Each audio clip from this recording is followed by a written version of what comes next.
Terima kasih Yang Berhormat Puan Roziah.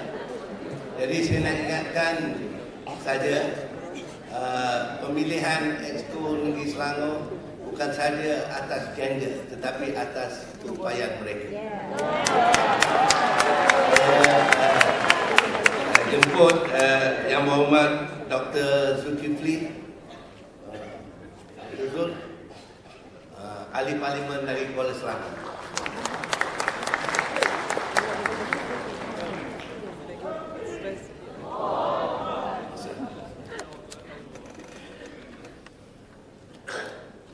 Tan Sri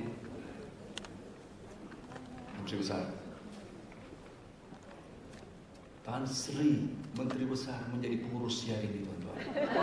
Bayangkan, bukan buruh kepada Menteri Besar yang sanggup merendahkan diri menjadi pengurus kita pada pagi ini. Tan Sri Menteri Besar, pimpinan-pimpinan yang dikasihi, yang dihormati, Datuk Sri Tuan Guru Presiden, Tuan Menteri yang amat berhormat, mengikut kata Tan Sri Amrin Beruang, pengarah Ketua Audit Negara, 28 bilion ringgit Malaysia setiap tahun tiris, bocor dan hangus kerana segala amalan rasuah,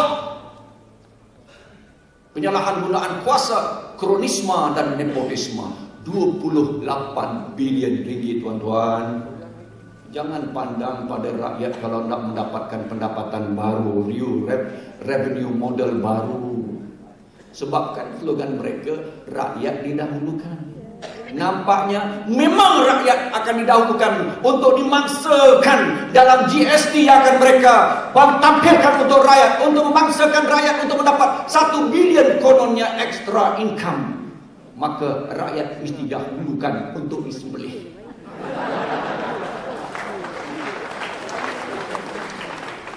Akhirnya, prinsip keadilan dan seluruhnya prinsip ekonomi Islam ini adalah untuk menjana keadilan untuk semua. Oleh kerana itu, tatkala saya berbincang dengan kawan-kawan Berustia panitia menampilkan bajet pakatan baru-baru ini, ketiga-tiga paksi dan kerangka bingkai pemikiran ini saya tampilkan dan mereka merasa cukup selesa.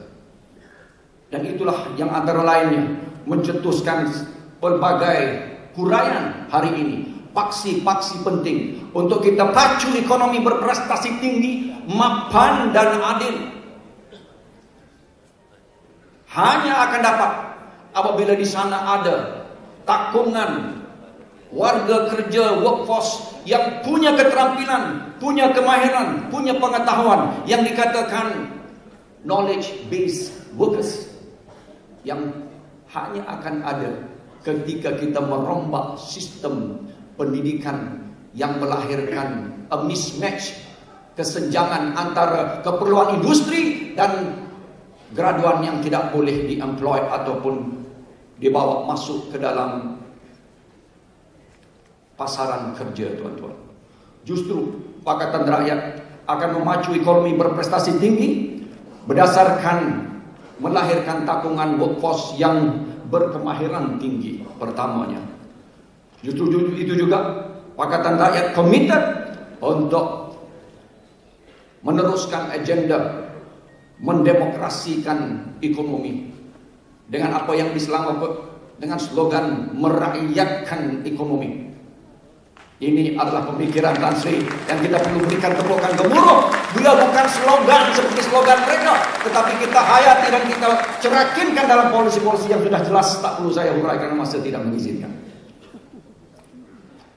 Dan begitu juga lah perkara-perkara lain yang dibawa dan dihuraikan oleh sahabat saya. Akhir sekali nak saya sebutkan adalah apa yang mungkin belum disentuh. Atas nama keadilan, atas tuntutan keadilan, atas prinsip keadilan yang bukan hanya merupakan prinsip Islam tapi prinsip sejagat, maka dasar afirmatif. Sebab dia guna ni tuan-tuan, dia kata Pakatan Rakyat akan memangsakan Melayu kerana Pakatan Rakyat tidak ada dasar ekonomi baru.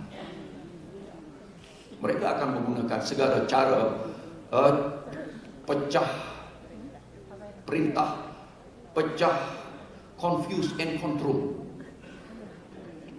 Tetapi dasar afirmatif kita insya-Allah di bawah Pakatan Rakyat adalah dasar afirmatif yang sifatnya adalah berdasarkan keperluan. Ia adalah color blind, politically blind, dan race blind untuk semua merentasi kaum, agama dan budaya. Ini adalah tuntutan Allah Subhanahu wa taala. Innallaha ya'murukum an tu'addul amanati ila ahliha. Fa idza hakamtum bainan nas an tahkumu bil 'adl. Tuntutan Allah untuk kita mengurus dengan segala keadilan, berdasarkan keperluan, berdasarkan merits, berdasarkan keahliannya, supaya benar-benar negara punya ekonomi yang daya saing. Karena negara tidak punya daya saing karena hanya diberikan kepada kroni-kroni tertentu. Tadi sebentar telah disebutkan. Teman-teman tahu, projek membina convention Madrid itu diberikan terus secara langsung. Saya habiskan ceritanya. 628 juta cost project. Tetapi tuan-tuan jangan tidak tahu, yang mereka terima, NASA TTDI terima ini adalah sebidang tanah yang merupakan nilai yang punya nilai yang tinggi, is a trophy asset yang mengikut taksiran pakarnya akan membawa gross development value GDV sehingga 15 billion ringgit, dan mereka hanya charge tak sampai pun 700 juta ringgit, tuan-tuan. Inilah cara gaya urus takbil UMNO Barisan Nasional. Dulu, kini, dan mungkin untuk selama-lamanya. Saya kira begitu saja yang saya dapat sebutkan, karena lagi sahabat-sahabat saya yang akan berucap. Dan inilah yang benar-benar, tuan-tuan, yang memberikan keyakinan pada rakyat. Keyakinan pada rakyat kepada Pakatan Rakyat adalah kerana mereka memandang kita dalam lanskap politik baru, sistem dua parti, yang kalau dulu hanya Barisan Nasional saja menjadi pilihan, tetapi hari ini dengan politik li ta'arafu kita, politik yang saling hormat menghormati, bukan atas dasar toleransi saja, politik li ta'arafu seperti mana ditegaskan oleh Datuk Seri Presiden PAS sebentar tadi, kita sudah punya pilihan kepada untuk rakyat. Dan kali ini insya-Allah kita akan memacu dan meraih dan menempah kejayaan itu ke Putrajaya dengan izin Allah dan dengan sokongan rakyat. Saya sudahi dengan ungkapan bukan daripada ayat Quran, bukan daripada hadis Rasulullah sallallahu alaihi wasallam, tetapi daripada manusia yang tidak kurang hebat dan agungnya yang pernah berjalan di atas muka bumi ini. Mahatma Gandhi menyebutkan dengan izin, be the change you want to see the world. Jadilah Anda perubahan yang Anda mahukan di atas muka bumi ini. Wabillahi taufiq wal hidayah. Wassalamualaikum warahmatullahi wabarakatuh. Nandri, terima kasih.